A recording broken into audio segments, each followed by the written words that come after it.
PET physical education teacher, जिसे हम शारीरिक शिक्षक या पीटीआई भी कहते हैं। अगर आप फिजिकल टीचर बनना चाहते हैं तो ये वीडियो आप ही के लिए है। फिजिकल टीचर एक ऐसा व्यक्ति होता है जो विद्यार्थियों को अनुशासन सिखाने के साथ साथ उनका बेहतर तरीके से मार्गदर्शन भी करता है।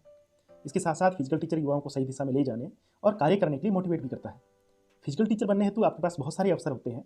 आप केंद्रीय विद्यालय में फिजिकल टीचर बन सकते हैं, आप नवोदय रेजिडेंशियल विद्यालय में जो है फिजिकल टीचर बन सकते हैं। इसके साथ साथ आप अपने राज्य में या पड़ोसी राज्य में स्टेट स्कूल्स में जो है वो बतौर फिजिकल टीचर नियुक्ति पा सकते हैं। फिजिकल टीचर्स 3 प्रकार के होते हैं। ग्रेड 3 जिनकी सैलरी प्राइमरी टीचर के समकक्ष होती है, ग्रेड 2 जिनकी सैलरी टीजीटी टीचर के समकक्ष होती है, और फिजिकल टीचर ग्रेड 1 जिनकी सैलरी पीजीटी टीचर के समकक्ष जो है वो होती है। आज हम इस वीडियो में फिजिकल टीचर के संबंध में A to Z संपूर्ण जानकारी प्राप्त करने वाले हैं। इस वीडियो को पूरा देखने के बाद इससे संबंधित अन्य वीडियो को देखने की आपको आवश्यकता जो है वो नहीं रहेगी। इस वीडियो में हम जानेंगे कि फिजिकल टीचर बनने हेतु हमारे पास एजुकेशन क्वालिफिकेशन क्या होनी चाहिए, इस हेतु एज लिमिट यानी आयु सीमा क्या होनी चाहिए, इसका पेपर पैटर्न क्या होता है, फिजिकल टीचर का सिलेक्शन प्रोसेस जो है क्या होता है, यानी फिजिकल टीचर की जो चयन प्रक्रिया क्या होती है। एवं हम यह भी बताएंगे कि आपको बतौर फिजिकल टीचर नियुक्त होने पर जो स्टार्टिंग सैलरी कितनी मिलती है। तो आइए वीडियो को शुरू करते हैं। सर्वप्रथम हम जानेंगे कि फिजिकल टीचर बनने हेतु हमारे पास कौन कौन सी डिग्री या डिप्लोमा होना आवश्यक है, यानी फिजिकल टीचर बनने हेतु एजुकेशन क्वालिफिकेशन क्या होनी चाहिए। अगर आप फिजिकल टीचर ग्रेड 3 जो है बनना चाहते हैं या फिजिकल टीचर ग्रेड 3 में जो आवेदन करना चाहते हैं तो एनसीटी द्वारा मान्यता प्राप्त उपयुक्त में से एक शैक्षणिक योग्यता आपके पास जो है वो होना आवश्यक है। बीपीएड पहली कंडीशन है, BPEd bachelor of physical education. Second condition है DPEd diploma in physical education. Third condition है सीपीएड यानी सर्टिफिकेट इन फिजिकल एजुकेशन। इन 3 में से एक डिग्री या डिप्लोमा आपके पास होना आवश्यक है। अगर आपके पास एक डिग्री या डिप्लोमा अगर आपके पास है तो आप फिजिकल टीचर ग्रेड 3 में आवेदन जो है वो कर सकते हैं।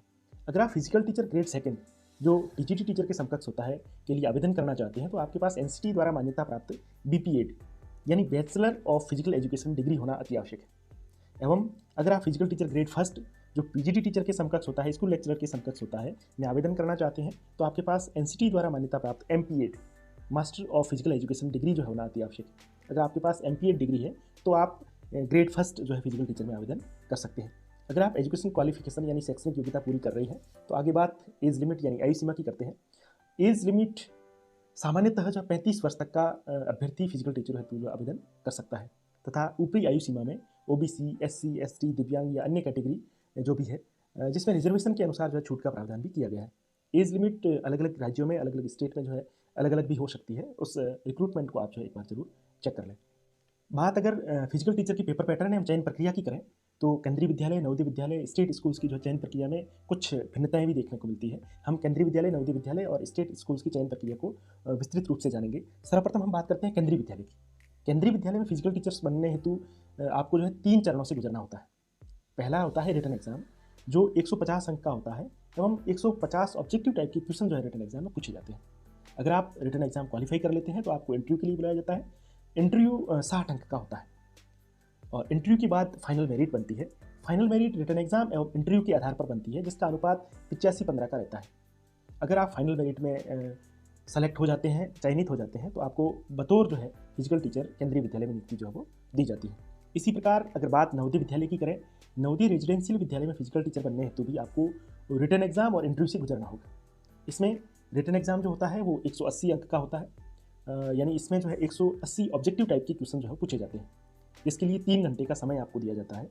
रिटन एग्जाम क्वालिफाई करने के बाद आपको साक्षात्कार के लिए बुलाया जाता है, साक्षात्कार लिया जाता है तथा रिटन एग्जाम एवं इंटरव्यू के आधार पर फाइनल मेरिट बनती है तथा फाइनल मेरिट में चयन होने पर आपको जो है नवोदय रेजिडेंशियल विद्यालय में बतौर फिजिकल टीचर जो नियुक्ति दी जाती है।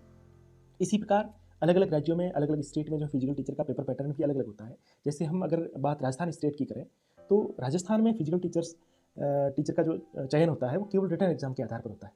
राजस्थान में फिजिकल टीचर हेतु जो है साक्षात्कार का प्रावधान नहीं है। इसमें 2 जो है पेपर होते हैं, पेपर फर्स्ट और पेपर सेकंड। पेपर फर्स्ट 200 अंक का होता है और पेपर सेकंड जो होता है वो 260 अंक का होता है तथा रिटन एग्जाम के आधार पर ही जो है फाइनल मेरिट बनती है तथा चयन होने पर जो है बतौर फिजिकल टीचर में आपको नियुक्ति इस राज्य में दी जाती है। बात अगर फिजिकल टीचर के स्टार्टिंग सैलरी की करें तो केंद्रीय विद्यालय या नवोदय विद्यालय की फिजिकल टीचर की सैलरी लगभग 55,000 प्लस होती है तथा अलग अलग राज्यों में जो स्टेट गवर्नमेंट होती है, स्टेट गवर्नमेंट द्वारा जो फिजिकल टीचर होते हैं इनकी सैलरी भी अलग अलग